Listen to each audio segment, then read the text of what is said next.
Hello guys, so today I bring you my first place Mermail-Atlantean deck list. I've been testing the new support for a couple of weeks now. I've tested multiple versions of the deck, like the pure one without Coelacanth, the one with Coelacanth, which is this one, the one with Marineses that I've been testing, which has been really fun, and it actually has a lot more synergy than it may appear at first glance. And anyways, yeah, this is going to be my deck profile. If you want the other versions as well, I can share them. With those ones I went for one each, and with this one I went 5-0, which was insane. Matchups were pretty awesome.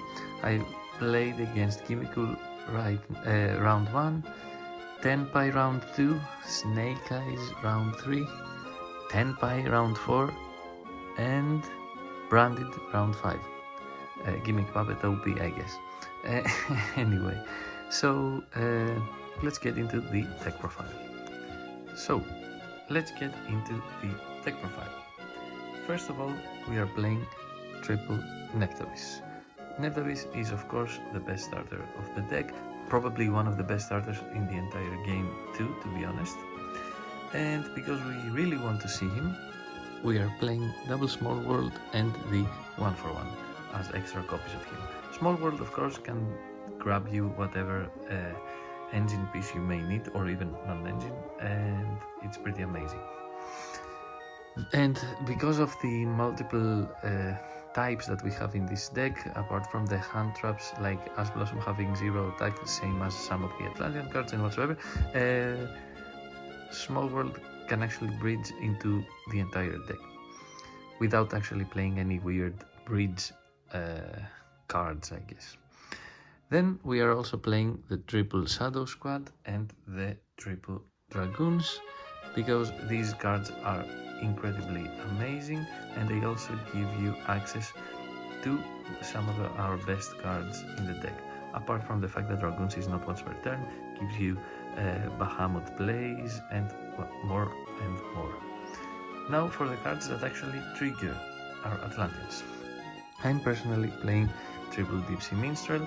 This card is insane in order to bypass hand traps like Troll and Lockbird and even Ash Blossom, because if you really need to trigger your Shadow Squad and actually get its effect, sometimes Ash Blossom can be a problem. And not only that, a lot of the times, because we have a goal of hand looping slightly with Mulling Glacier, Minstrel can just look at the opponent's hand, get rid of the worst card in their hand so that you don't snipe it with Mulling Glacier, and boost your chances of hitting something great. And of course, the fact that she's a level 3 tuner, the fact that she mills for cost can come up very often, and I think a lot of people neglect that. And the fact that you can know their entire hand in order to sequence your interruptions properly just can win you entire games, of course. Then we're also playing the triple Abyss Tears. Tears is amazing because now it not only searches your pike or Gund if you play that. Of course it's not bad, I'm not saying it in any derogatory way. Yeah, it can now search Shadow Squad because it is a Mermail card, and it can also search our Abyss Shrine. So in the normal build I would probably play only 2 Abyss Shrines, but in this build, because I'm of course playing the Coelacanth as I mentioned before, I like to opt for 3 of them. This card is actually amazing because even her and herself, like if you draw 2 of them, you can still go full combo. Coelacanth can be slightly bricky, but I'm not playing that many fish, so I think this actually boosted the consistency of the deck weirdly enough, instead of hurting it. Also, the fact that you can play under draw with this card is amazing. And the only negative about Deep Seeking Coelacanth, I would say, is the fact that it plays so hard into Fuvalos. But I've actually noticed that, oh no, something is inside the Abystius sleeve. Okay, sorry. What I've noticed is that you can just go for the proper Neptabis combo and neglect the Tipsy King and give the opponent a lot less draws that way. Then for the fish cards that also trigger our Atlanteans, we have 2 Abyss Spike. I won't play 3, although he's pretty decent. I don't love drawing him, especially multiple, and especially in conjunction with our Neptabis. And I'm also playing in its place the 1 Harpooner. This card is actually pretty great. The fact that it is a level 4 tuner is amazing. The fact that it is a level 4 that can be revived by Anemone is even more amazing. And that gives you access to even more rank 4 plays and stuff like that. And yeah, also its effect to special summon 1 water from the hand can come up quite often. Like for example, at one point I had a hand with Dragoons, Harpooner, and what is it called? Molcharmi Purulia. Spoiler alert, I'm playing Purulia. Not a spoiler at all. Anyway, so Harpooner would just special summon itself, discarding the Purulia, then I would normal summon my Dragoons, go into Bahamut, detach the Dragoons, and whatsoever. Like, I mean, you can still do some stuff with it even if you try it, or sometimes you can also extend in order to summon your Neptabis or whatever else. Then for the slightly bricky cards, I'm also playing the 1 Adrian Run. I like this card just because of the fact that it can help you play under Shifter a little bit, same with Coelacanth of course, and also she helps me make a better end board when I'm doing the 1 card Neptabis combo, but under Fuvalos, which I value quite a lot personally. Also, she's a way to actually have Gimir and Changing, which can be very useful and very good utility in a lot of different matchups. And Gimir I love against Tenpai, for example. This card can win you games against that. Then we are also playing the 1 Infantry, just for the Abyssrine effect of course, as well as the 1 Mulling Glacier to make our opponent suffer. Now for the equip spells, I'm playing the 1 Mizuchi and the 1 Abyssing Triena. These 2 cards, I'm not really sure about whether I want to main them or not. Like, I could see myself removing this card in the Coelacanth build because it doesn't seem as necessary. This card I love. Like, this card wins me so many games.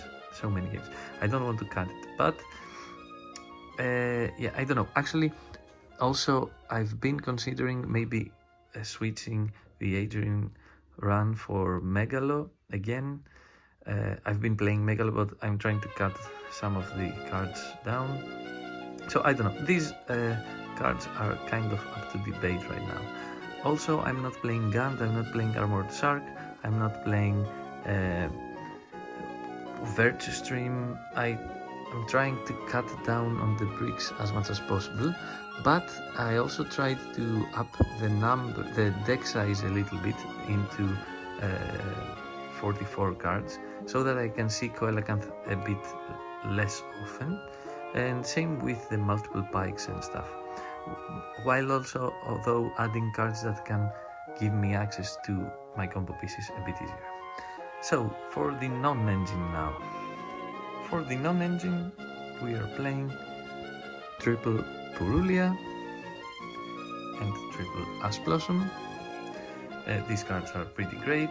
Purulia could be Fuvalos, of course, if you like that, but I personally like the Brulia just because of the fact that it is a water and like you can have a combo with Teos alone and yeah, stuff like that. Of course, Fugalos is more impactful, but yeah.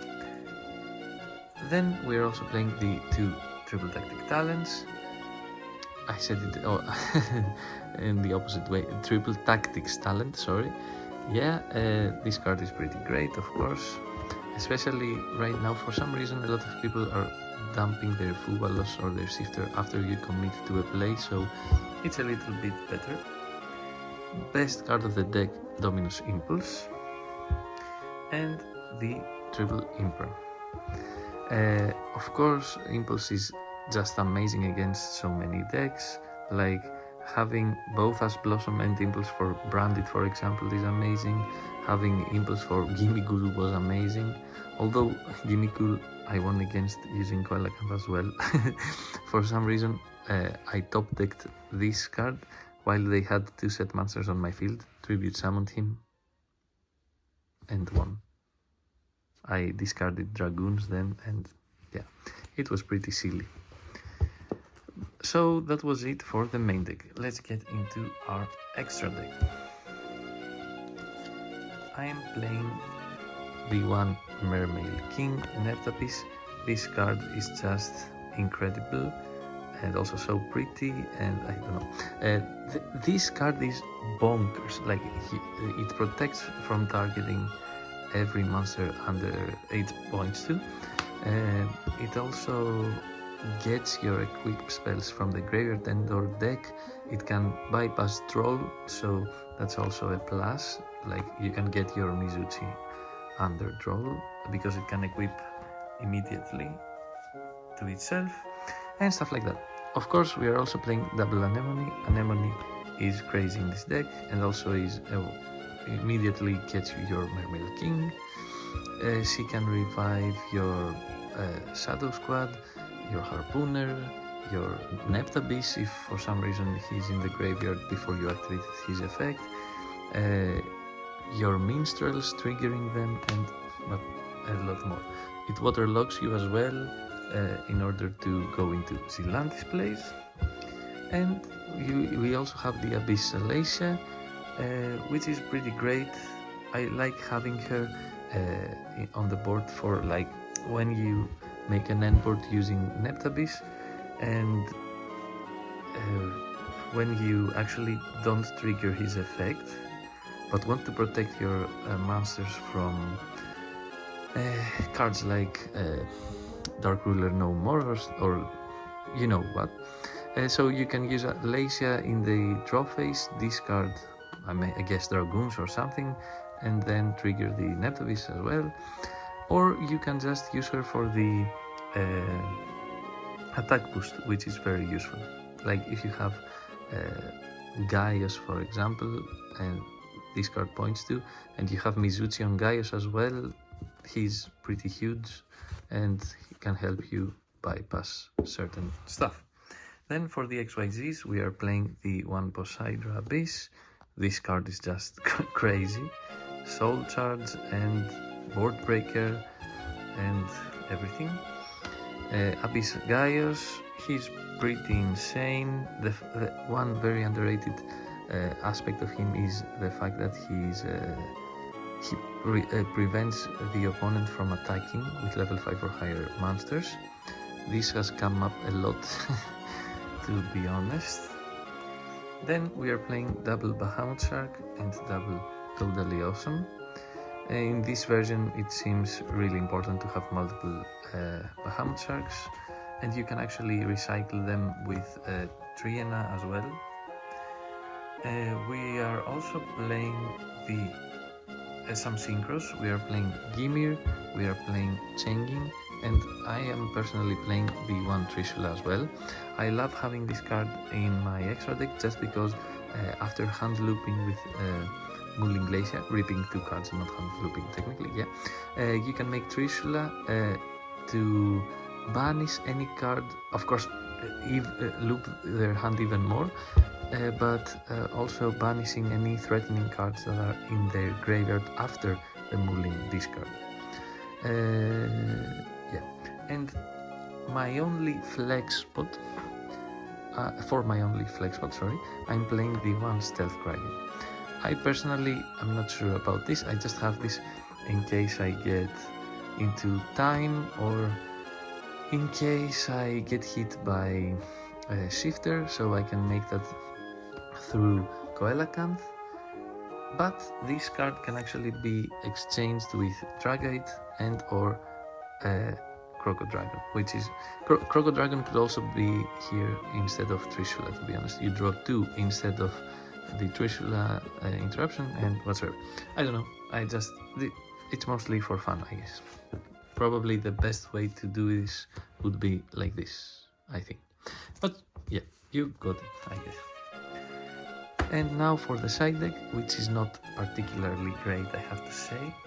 I'm playing triple Nibiru because there are a lot of players playing Ritual Beast at locals, but no one was playing Ritual Beasts, and this was useless. Also keep in mind that this conflicts with Impulse a little bit, so you need to keep that in mind. Probably going to get cut. This would have been crossouts if I did have a Fualos, but I don't, so yeah. I'm playing 2 Spooky Dogwood, only playing 2 just because I didn't have enough space in my side deck, because I want to include the Cold Buy, and just because she can be searchable through Abyss Spike. Then triple Dark Ruler, triple Evenly, and the Tenpai counter, triple Threatening Roar. Getting shifted by Tenpai and then setting this, then you win because they can do anything. And yeah, so this was my deck list. Let me know if you have any suggestions, any questions, any requests, like maybe posting the Marine's deck list, the Mermail Marine's deck list and stuff like that. Thank you for watching, and I'll see you in the next video. Bye!